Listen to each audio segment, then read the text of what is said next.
नमस्कार दोस्तों।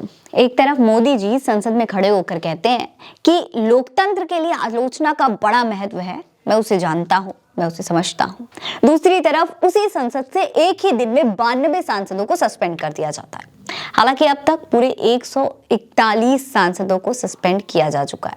अब लोकतंत्र का कितना महत्व है आप समझ लीजिए। दोस्तों, जब से ये घटना हुई है तब से लोग सरकार के साथ साथ देश के कानून को लेकर भी अपनी राय दे रहे हैं।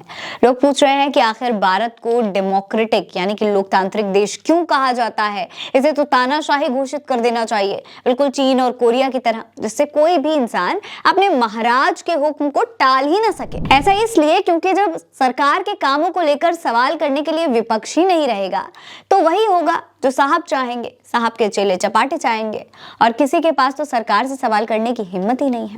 दोस्तों, आज हमारे प्रधानमंत्री, यशस्वी प्रधानमंत्री नरेंद्र मोदी का एक वीडियो हमें मिला है जिसमें वो संसद में खड़े होकर विपक्ष के लोगों को लोकतंत्र में आलोचना का महत्व समझा रहे हैं। पहले आप मोदी जी का ये भाषण सुनिए, उसके बाद हम आपको बताएंगे कि इस पर लोगों का क्या कहना है। लोकतंत्र में आलोचना का बहुत महत्व मैं मानता हूँ और इसलिए मैं हमेशा मानता हूँ लोकतंत्र की मजबूती के लिए आलोचना एक शुद्धि यज्ञ है। तो सुना आपने क्या कह रहे हैं हमारे देश के प्रधानमंत्री साहब। अब आप लोगों के जवाब भी सुनिए।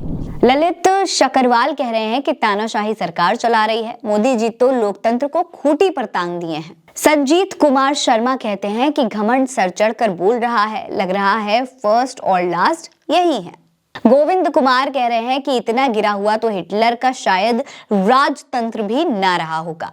दिनेश पुरोहित कहते हैं कि भारत के इतिहास में शायद ये पहली बार हुआ है एक दिन में 92 एमपी सस्पेंडेड।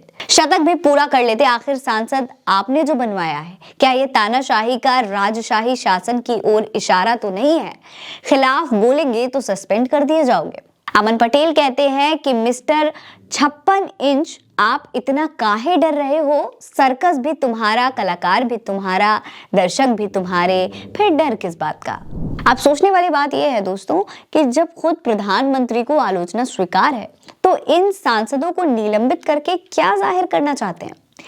एक एक करके सारे विपक्षियों को अगर सदन से बाहर निकाल दिया जाएगा तो आलोचना करेगा कौन? दोस्तों, अब जनता सरकार से ये जानना चाहती है, इस पर आपका क्या कहना है? क्या आपको भी लगता है कि सरकार की कथनी और करनी में बड़ा फर्क है?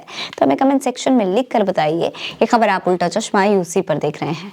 मेरा नाम फरीन अंसारी है। जय हिंद, जय भारत।